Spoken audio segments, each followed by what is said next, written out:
My Instagram. Oh, Okay, here we we go. it just Here came we up go. a second All ago. right. Give it a second. Almost, almost. Two Make minutes sure, late. eh? Okay. All right. Well, we're still here, and that's all that matters. Welcome to Sand to Sold. We do this every Tuesday at 11 a.m.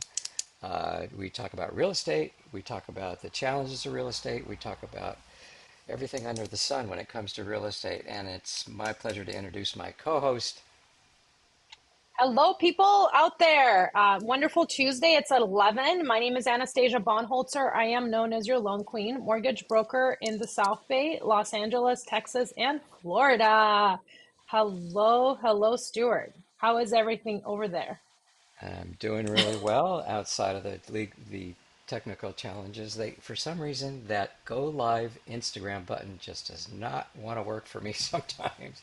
I No, don't know yeah, what to the do go about it. live button is no is yeah, I'm not live on Instagram, but it's okay. We will still capture this video and then, publish it later. Oh, there you So, go. Okay. what are we talking about today? I think it's a really much needed topic. We have a lot of people of a certain age who are sitting on a lot of equity in their home. Perhaps their home no longer works for them because they raised their family there. It might be many bedrooms, many stairs, and now maybe we need to downsize, right?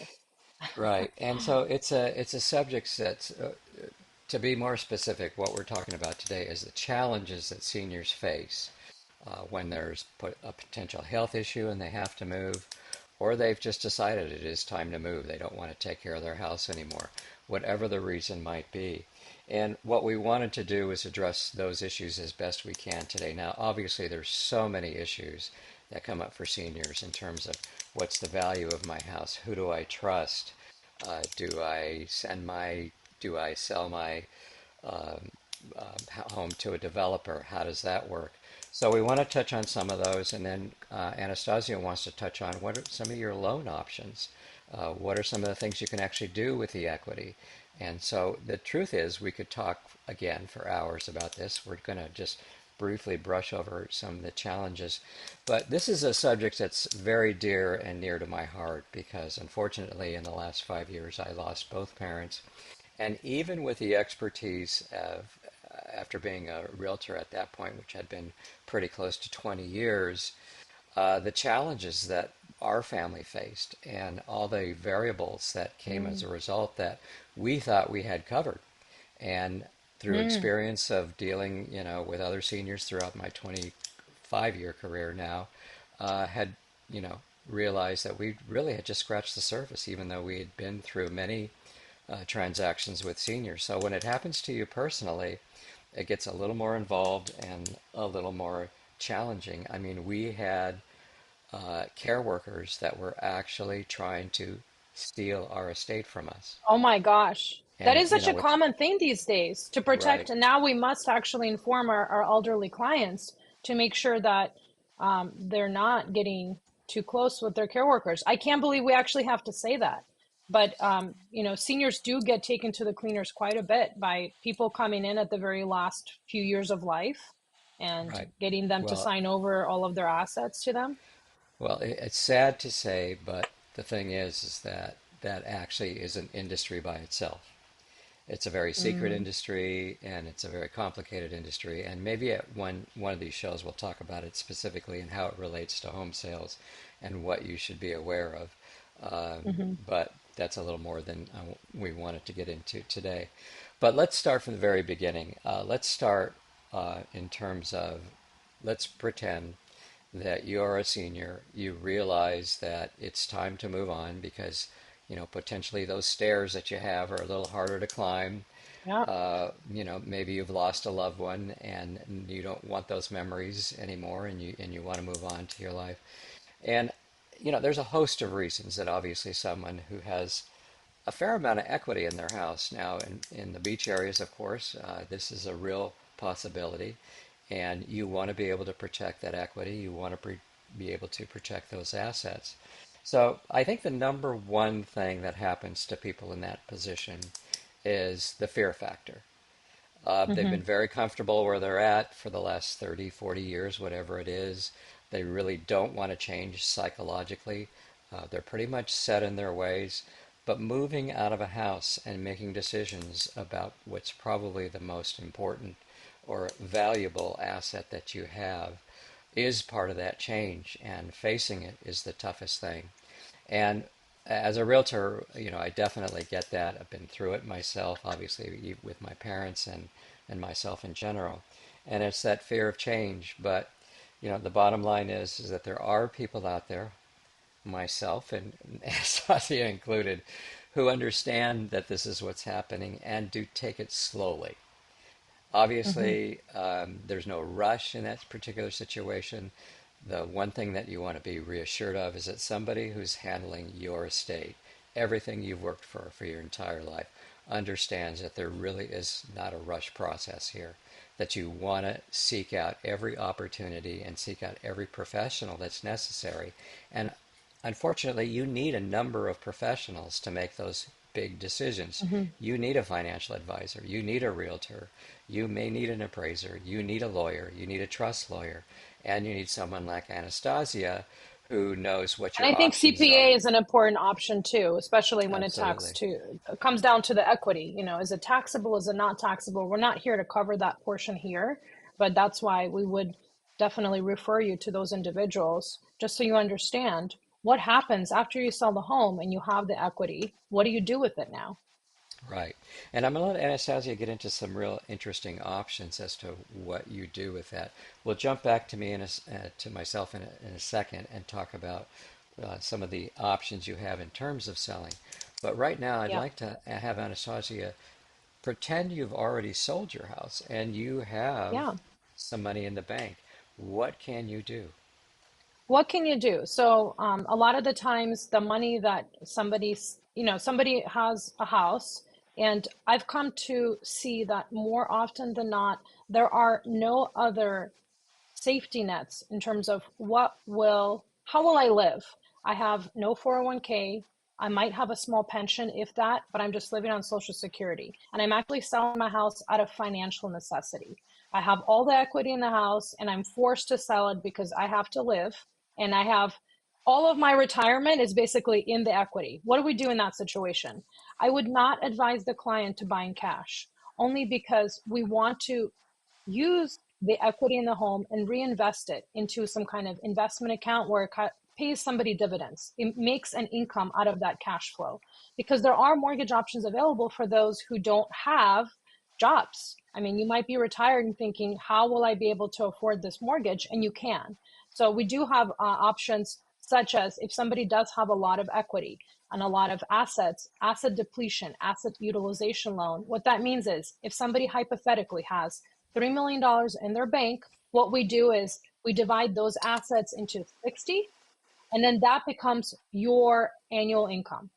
And that's a tool that we use. That's a type of loan product. The interest rates are very favorable to the consumer. They kind of do follow closely to what the conventional rates are doing. But if somebody wants to take a loan on their future mortgage, they can. A second option is called a HECM, a home equity conversion mortgage. What that means is if somebody wants to buy a home, put in pretty significant down payment depending on age, they are eligible to, as of 62 and older. So this is a reverse mortgage. Reverse mortgage back in the day had a really bad rap. In 2009, a lot of things changed, including the guidelines for reverse mortgages.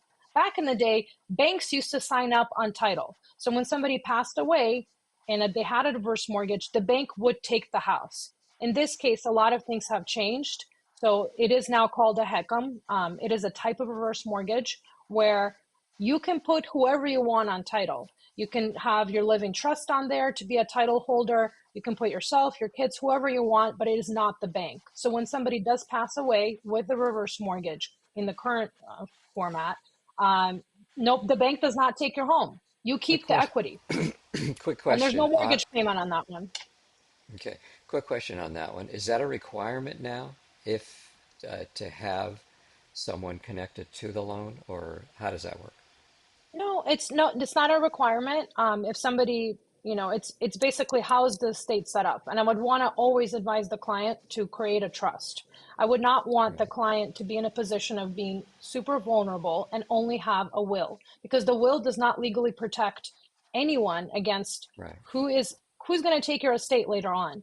Is it, if you, even if you write it out on a will is not a legally binding document. It's just a direction of who you think your stuff should go to. But there might be other, other entities out there wanting your estate. And so the best way to protect oneself is through a living trust, which will articulate to the judge where your assets will go and how to avoid probate. Because unfortunately, probate attorneys are sharks. They will take 40% of somebody's estate. No problem. Not even blink an eye. And it will take, like, if somebody is of age and they have passed away and there's nothing to protect their assets, then the estate, the families, the beneficiaries would hire an attorney, a probate attorney. That probate attorney would go to court, and it's sometimes a very lengthy process. It could take 3-4 years Right. for the beneficiaries to receive anything, not even out of a checking account, not Right. even talking about the home. We do want to emphasize we're not giving legal advice here. Yeah, We're not speaking giving from, legal advice. Yeah. right. From We're speaking experience, from from experience. So experience. there are loan options. Yeah, there are loan options. So I want to encourage anyone who is retired thinking, no, I can't qualify for a mortgage. We do have these other programs available, and I would happy to go through that with somebody who's interested. And I think Now, what that's are the, some of the fears, Stuart, that somebody might have as to why would they not want to sell? Besides obviously not understanding where the equity is going to go. Why would somebody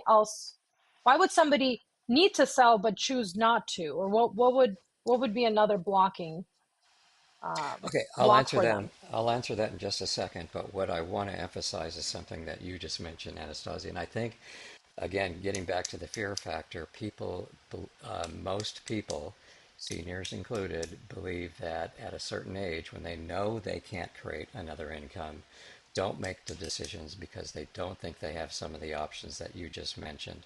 In other words, how can I afford, and this is divorce situations as well, how can I afford something if I'm not making any money? So I'm going to have to either leave the area or I'm going to have to pick something that's uh, you know, much less in terms of what I'm used to than I did before. And the answer to that, the point that we're trying to make here is that no, you do have options that you can manipulate, no matter your age. It doesn't matter. So definitely Yeah. want to talk to, And we cannot discriminate against somebody against age as well. I've had right, consumers, I've closed a loan last year for an 88-year-old vet who has never utilized his right, VA loan, and now suddenly he has the option to. So right, there's no discrimination against age. You can take out a 30-year loan if you're 99 years old. You know, right. Age is not a factor in the loan. Right, inadvertently, what I've done is answer your question, which is why do people feel that they have to sell when they really don't need to? And it comes down to education. It comes down to, for example, watching a show like ours and finding out that you do have options. And again, we're not pressuring you. It could be a year or two on down the line where you're planning for these things, where you realize what your options are. And it's a multi-step process. There's no doubt about it. Again, you need a number of professionals to give you some advice. But I think one of the largest variables that I run into as a realtor is people realizing who have not done anything to their house in terms of improvement or had limited improvement over, say, the last Hmm. 30, 40 years. And they're in a house where they realize, okay, I'm not going to spend the money and the time to fix it. First of all, I'm elderly. I don't have that ambition. I don't really have to impress anybody anymore. I've reached a stage where I just really want my money and I want to go. So what do I do? And probably one of the biggest fears that they have is being ripped off by either flippers, which is a tremendous Mm. industry that's grown as a result of HGTV and all these housing shows that have just proliferated across our screens for the last 15, 20 years. You have tons of professionals and mostly non-professionals who want to flip. I get 3 to 4 texts a day, unfortunately, with industries that are totally designed to help flippers find homes. I mean, it's reached that Mm. point. So, yeah, there's a lot of confusion about that. And what I generally like to do when it comes to someone that thinks they're in a position where they, may have to sell to a builder or try to figure out whether they really need to or not, is I'll actually meet with them and say, look, this is what a builder is looking for, and this is what their profit margin is, and this is how this works. So if you get a bid by them, this is the price range that you can expect. We break it down for Mhm. them. Then we look at their house and we say, okay, but you may have a family that wants to move in that happens to be handy. Maybe it's a construction contractor who can buy a house that, what's considered a tear down, but sees the value and wants to move forward. So do you have that option? So what we like to do is not only point out to them that they have these options, but actually break down the motivation of people that are going to come and buy your Hmm. house And and what the specifically then variables are there. target that group of Right, buyers. Yeah. right. And So this then make works a marketing. right. Yeah, And go and ahead. this works specifically well with people that have all of a sudden, like you said, in probate, have an asset and they don't know what to do with it. They don't have a Hmm. clue as to whether, they live in Portland or they live back east, and Manhattan beaches or Hermosa Beach and Redondo are changing, like wildfire. Use that term, but are changing all the time. So what do I really know? So we'll break that down for them, and we found that to be very, very successful in terms of what their options are. So the other thing is long-term insurance should be part of your portfolio. Hmm. Having the equity and having long-term insurance.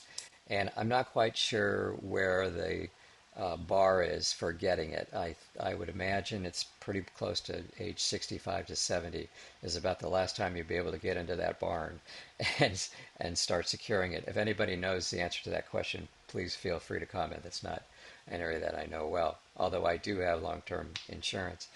One other thing that Hmm. I discovered recently is if you have a life insurance policy, check and see if you have a rider that allows for long-term insurance. Long-term insurance. I actually had a life a life insurance policy for the last 20 years and didn't know that I had long-term It's so true. Yeah, a in, lot of in people addition have to different types of right, insurances and they don't even they never read the fine print. And now when it's time to actually use that particular insurance, they don't know if they have the particular limits or policies or even the terms in there to be able to right. utilize it. It's true. So if you have a term, even if you have a term policy, or you have what's Yeah. called a universal life insurance policy, double check with your consultant on that and see if you Hmm. have long-term insurance. I actually have that plus an additional long-term insurance policy that I've had for 20 years that I thought was going to be my long-term. So actually, I have two policies right now, and that's kind of a comforting thing to know. So we're at 18 minutes. We've talked just a minimal amount of all the things that we could talk about when it comes to seniors. But rest assured, the purpose of this program is to talk at length about things that you should be aware of. And we're Hmm. not designed to talk for 30 seconds or 60 seconds about a specific subject. So we really enjoy the fact that you're taking the time to listen to this, to get some advice, and we'd love to help you in any way that we can with regard to this very serious subject. It really does get very emotional and very serious when you get older. Not that it's not when you're young, but when you're older, it hurts a little bit more when you make decisions that Hmm. really affect what's going to be almost the immediate part of the rest of your life. Yeah, and I want to also touch base the fact that we are very patient. I do have a team behind me, and if somebody is technologically challenged, a lot of the applications are digital these days, but it does not prevent me from physically driving to a client and going over in physical form. Not a lot of loan officers out there take the time to explain things so thoroughly. And my paralegal background, I was in the legal field for 15 plus years, and that allows me to have a very clear understanding of what people need and having, again, a very thorough, complex understanding, but also being able to physically drive to a person. I know a lot of real estate agents obviously meet with clients face to face. A lot of the loan officers think that if we do a Zoom session and I call you on the phone once, that's enough. And everything else is done via text and email. I take extra care with my seniors. We really do our best to try to understand what are their needs, And if there are any technological challenges, I walk them hand in hand. So I just wanted to at Well, least mention that. I appreciate that, and you're right. Not most loan officers don't necessarily go to someone's house, but in the case of seniors, I think it's extremely important because they have a lot to say, and they can educate you in a way that can't be done on Zoom, in a way that can't be done over the phone. And so, if you're a senior, please do not call the 1-800 loan people. I'm sorry. Yeah. It's just not the thing that you want to do because they're not going to care as much as someone like Anastasia does and take the time. So, with that, we'll call it a show. Sounds good. Again, we're here at 11 o'clock. Anastasia and I are available to talk about any issues that you have with regard to real estate. We'd love to help you. So, and we'll see you next time on Sand to Soul, Yeah. everyone. 11 And I o'clock think next next week, Tuesday. Stuart, I think Yep. next week, Stuart, we're going to do how can one win an offer in this market? We're entering the fall market. And if you're a buyer shopping out there, what are some of the tips for my buyers, whether it's a first time home buyer or a return home buyer wanting to get a bigger home? You know, what are the options out there and what are the winning offers? How do we structure it? And I think that would be a good topic for now. I think you're right, and I love it. How do I win? How do I win? All righty. All See right. you next time, everybody. Until Bye next bye. week.